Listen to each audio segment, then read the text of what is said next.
Hello everyone. PSC first year के पिछले videos तक हमने सेकेंड यूनिट कंप्लीट की थी। इस वीडियो से हम यूनिट नंबर थर्ड शुरू करते हैं, जिसमें सबसे पहले टॉपिक आता है ओरिजिन ऑफ लाइफ या जीवन की उत्पत्ति। तो बात करते हैं यूनिट नंबर 3 में आने वाले टॉपिक्स की, जिसमें सबसे पहले आता है ओरिजिन ऑफ लाइफ या जीवन की उत्पत्ति। इसके अंदर आता है मिलर का एक्सपेरिमेंट, जो जीवन की उत्पत्ति के बारे में दिया गया था। लेमार्किज्म या लेमार्कवाद, डार्विनिज्म यानी डार्विनवाद, नेचुरल सिलेक्शन या जिसे कहते हैं प्राकृतिक वर्णवाद, जेनेटिक बेसिस ऑफ इवोल्यूशन यानी इवोल्यूशन का आनुवांशिक आधार, स्पेशिएशन या जाति भवन, एविडेंस ऑफ ऑर्गेनिक इवोल्यूशन यानी कार्बनिक इवोल्यूशन के प्रमाण। तो ये सभी टॉपिक जो है यूनिट नंबर 3 के अंतर्गत आएंगे। तो वैज्ञानिकों ने और दार्शनिकों ने जीवन की उत्पत्ति के संबंध में समय समय पर अपनी अलग अलग परिकल्पनाएं जो है प्रस्तुत की थी, जिनमें से कुछ प्रमुख जो है निम्न प्रकार है। Various theories were given for origin of life. तो जीवन की उत्पत्ति के बारे में अनेक थ्योरीज या मत जो है वो दिए गए थे। सबसे पहले बात करते हैं थ्योरी ऑफ स्पेशल क्रिएशन, या इसे कहा जाता है विशिष्ट सृष्टिवाद। तो इस मत के सबसे बड़े जो समर्थक थे या जो थ्योरी इन्होंने दी थी वो थे father Suarez. According to this theory, इस थ्योरी के अनुसार life is originated by God like super natural powers. तो इस मत के अनुसार जीवन की जो उत्पत्ति हुई है वो ईश्वर के समान किसी अलौकिक शक्ति के द्वारा हुई थी। धर्म ग्रंथ बाइबल में भी इसके बारे में लिखा गया है। Universe was formed in 6 natural days. तो बाइबल के अनुसार संपूर्ण सृष्टि का जो निर्माण है वो 6 दिनों में ईश्वर के द्वारा किया गया था। अकॉर्डिंग टू हिंदू स्क्रिप्चर्स यानी हिंदू धर्म ग्रंथ के अनुसार universe is formed by different body parts of Lord Brahma. यानी कि धर्म ग्रंथों के अनुसार सृष्टि की रचना भगवान ब्रह्मा के शरीर के विभिन्न अंगों के द्वारा हुई है। All these theories are invalid due to lack of scientific evidences. तो ये सभी जो मत दिए गए हैं जो विशिष्ट सृष्टिवाद के अंतर्गत आते हैं, चाहे धर्म ग्रंथों के अंदर उत्पत्ति के बारे में लिखा हो, ये सभी इनवैलिड है, अमान्य करार दी गई है, क्योंकि इनके कोई भी साइंटिफिक आधार जो है या वैज्ञानिक प्रमाण जो है नहीं मिलते हैं। इसलिए ये सभी थ्योरी जो है अमान्य करार दी गई है। इसके बाद आती है सेकंड थ्योरी। इसे कहा जाता है कॉस्मोजोइक थ्योरी या ब्रह्मांडवाद। लाइफ इज इमॉर्टल, यानी कि जीवन अमर है, यानी ये कभी मरता नहीं है। So there is no question can arise on its origin. इसलिए इसकी उत्पत्ति के बारे में कोई प्रश्न ही नहीं उठता है। तो जितने भी इसके समर्थक थे उन्होंने यही कहा कि जीवन अमर है, और जो जितने भी ऑर्गेनिज्म हैं वो सभी अमर है, और इनकी उत्पत्ति के बारे में किसी प्रकार का प्रश्न नहीं उठता है। तो इसके समर्थकों में प्रमुख थे रिस्टर 1865। इन्होंने कहा protoplasm and spores of simple organisms were brought on earth by a meteorite. यानी कि जो जीव द्रव्य है यानी प्रोटोप्लाज्म है, और स्पोर्स यानी बीजाणु जो जीवों के हैं, सिंपल ऑर्गेनिज्म या सरल जीवों के जो बीजाणु हैं, और प्रोटोप्लाज्म धरती पर उल्का पिंडों के द्वारा लाए गए थे। Which came from unknown part of universe, जो कि ब्रह्मांड के किसी अज्ञात भाग से आया था, और उस मीटियोराइट के साथ में या उल्का पिंड के साथ में ऐसे स्पोर या बीजाणु आए थे जिनके द्वारा सिंपल ऑर्गेनिज्म उत्पन्न हुए, और प्रोटोप्लाज्म भी उसी मीटियोराइट के द्वारा आया था। तो ये मत जो है वो रिस्टर का था, जो कि उन्होंने कॉस्मोजोइक थ्योरी के अंतर्गत दिया था।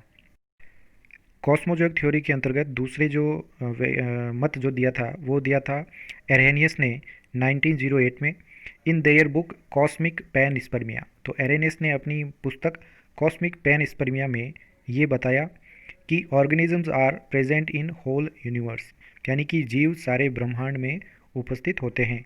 The spores of organisms can transfer from one planet to another. और इन जीवों के जो बीजाणु हैं वो एक ग्रह से दूसरे ग्रह पर आ जा सकते हैं, यानी आपस में ट्रांसफ़र होते रहते हैं। These theories are also invalid. ये जितनी भी थ्योरीज थी ये भी अमान्य करार दी गई, क्योंकि इनके संबंध में किसी भी प्रकार के वैज्ञानिक प्रमाण, साइंटिफिक प्रूफ इनमें नहीं मिलते हैं। इसके बाद तीसरी जो थ्योरी आती है इसे कहते हैं theory of sudden creation from inorganic material, यानी आकस्मिक अकार्बनिक उत्पत्तिवाद इसे कहते हैं, या इसे कहा जाता है थ्योरी ऑफ कैटास्ट्रोफिज्म, या इसे कहा जाता है प्रलयवाद। तो ये जो थ्योरी है ये क्यूवियर के द्वारा दी गई थी। This theory explains extinction of old animals. तो यह जो थ्योरी दी गई थी यह पुराने जीवों के विलुप्त होने की व्याख्या करती है। According to this theory animals gone extinct by catastrophism, यानी कि जितने भी जीव है वो सभी प्रलय के द्वारा या धरती पर प्रलय के आने के कारण सभी विलुप्त हो जाते हैं। विच हैपन्स ऑन अर्थ, जो कि पृथ्वी पर होता है। तो पृथ्वी पर प्रलय होने से जितने भी इनके ऊपर उपस्थित जीव होते हैं वो सभी एक्सटिंक्ट हो जाते हैं या विलुप्त हो जाते हैं। After catastrophism inorganic materials aggregates and form new protoplasm. तो प्रलय या विनाश के बाद में पृथ्वी पर उपस्थित अकार्बनिक पदार्थ जो है वो आपस में पुनः मिलते हैं और वापस एक नया प्रोटोप्लाज्म या जीव द्रव्य बनाते हैं। Which is different from extincted animals, जो कि विलुप्त हो चुके जीवों से अलग होता है। यानी हर बार प्रलय के बाद में नया प्रोटोप्लाज्म बनता है जो कि पुराने जीवों से संबंधित नहीं होता है। हैकल 1866 नेम्ड इट मैकेनिस्टिक थ्योरी, या इसे कहते हैं यंत्रवाद। तो हैकल ने 1866 में इस थ्योरी को मैकेनिस्टिक थ्योरी का नाम दिया, यानी उसे यंत्रवाद कहा। तो मैकेनिस्टिक थ्योरी या थ्योरी ऑफ कैटास्ट्रोफिज्म दोनों एक ही होती है। इसके बाद आती है fourth theory, theory of spontaneous generation, या इसे कहा जाता है एबायोजेनेसिस, यानी कि स्वतः उत्पादन का सिद्धांत, या इसे कहते हैं अजीवा जीवोत्पत्ति मत। Living organisms originates from inorganic things autonomously, यानी कि जो सजीव जितने भी जीव हैं उपस्थित ये सभी अकार्बनिक चीज़ों से बनते हैं और ये स्वतः ही बन जाते हैं। तो ये थ्योरी दी गई थी एबायोजेनेसिस के अंतर्गत। सपोर्टर ऑफ दिस थ्योरी, इस थ्योरी के जो समर्थक थे वो थे थेल्स, प्लेटो और एरिस्टोटल, यानी अरस्तु। तो अरस्तु भी इसी थ्योरी के समर्थन में उन्होंने अपना मत दिया था, जिसका मतलब यह है कि निर्जीव वस्तुएं जितनी भी है उन सबसे सजीव वस्तुओं का निर्माण हुआ है। तो इस थ्योरी के समर्थन में एक वैज्ञानिक थे वॉन हेलमोंट। तो हेलमोंट ने इस थ्योरी के संबंध में अपना मत प्रस्तुत किया और कहा कि एबायोजेनेसिस सही है। उन्होंने देखा कि 21 दिनों तक अंधेरे कमरे में गेहूं रखकर उसमें पसीने से भीगी हुई कमीज रख देने से उसमें चूहे पैदा हो जाते हैं। तो उन्होंने ये थ्योरी अपना जो एक एक्सपेरिमेंट था वो किया था और उसके बाद में कहा कि एबायोजेनेसिस जो है वो इसी प्रकार से नए जीवों की उत्पत्ति होती है। Various scientist made experiment to prove that abiogenesis theory is wrong. तो अनेक वैज्ञानिक आए इसके बाद में और उन्होंने अपने अपने प्रयोग किए और ये बताया कि जो एबायोजेनेसिस थ्योरी है अजीवा जीवोत्पत्ति सिद्धांत ये पूर्णतया गलत है। तो इस संबंध में सबसे पहले जो एक्सपेरिमेंट करके इसकी व्याख्या की और इसे गलत साबित किया एबायोजेनेसिस का वो थे फ्रांसिस्को रेड्डी। इन्होंने 1668 में ये प्रयोग करके उन्होंने बताया था। तो रेड्डी ने अपने प्रयोग में कुछ मरे हुए जानवरों के टुकड़े लिए और इन टुकड़ों को पहले उबाला, पानी के अंदर उबाला, जिससे उनमें उपस्थित पहले से मौजूद जो सभी प्रकार के जीव होते हैं वो नष्ट हो जाते हैं। इसके बाद उन्होंने इन टुकड़ों को जार में रखा। अब उन्होंने कुछ जार ऐसे लिए जो खुले थे, कुछ जार को टाइटली सील कर दिया यानी उन्हें वायुरोधी बना दिया, और कुछ उन्होंने जार ऐसे लिए जिनके ऊपर उन्होंने एक नेट के द्वारा उसको यानी जाल के द्वारा ऊपर बांध दिया, लेकिन इनमें मक्खियाँ या इनके मैगट जो है यानी लार्वा जो होते हैं वो इसके अंदर प्रवेश नहीं कर सकते हैं। केवल इस मीट की जो है सुगंध ही केवल यहाँ पर पहुँच सकती है। तो कई दिनों तक ये तीनों ही प्रकार के उन्होंने जार रखे। कुछ समय बाद में उन्होंने देखा कि जो खुले हुए जार थे जिनके अंदर मक्खियाँ आसानी से जा सकती थी, वहाँ देखा कि इन मीट के टुकड़ों के ऊपर मक्खियों के लार्वा या मैगट जो है वो उन जार के अंदर उपस्थित थे और उनमें से ही नई मक्खियाँ जो है वो निकलती है। दूसरे प्रकार के जार जो उन्होंने टाइटली सील्ड किए थे यानी कंप्लीट रूप से वायुरोधी बनाए, उनमें देखा कि जो मांस के टुकड़े थे, इनके ऊपर किसी भी प्रकार के लार्वा उपस्थित नहीं थे या मैगट अनुपस्थित था। तीसरे प्रकार के जो जार थे जिनके ऊपर नेट क्लॉथिंग बांधी हुई थी, उनमें देखा कि मक्खियों के जो लार्वा है ये उन जार के ऊपर जो बांधी हुई नेट थी इसी के ऊपर उनके लार्वा उपस्थित थे, क्योंकि इनकी जो सुगंध है मीट के टुकड़ों की ये इस नेट के थ्रू होके बाहर आ रही थी और उसके कारण मक्खियाँ जो है इनके ऊपर अपने अंडे दे देती है। तो इस एक्सपेरिमेंट के बाद उन्होंने ये निष्कर्ष दिया कि मक्खियों के लार्वा सड़े गले मांस से स्वतः उत्पन्न नहीं होते हैं, बल्कि उन अंडों से निकलते हैं जिन्हें जो मक्खियाँ हैं मांस के टुकड़ों पर देकर आती है। तो इसके बाद में एबायोजेनेसिस को नकारा गया था। अगला जो एक्सपेरिमेंट है वो दिया था लेज़ेरो स्प्लेंजानी ने 1767 के अंदर। उन्होंने भी एबायोजेनेसिस को गलत साबित करने के लिए यह प्रयोग दिया था।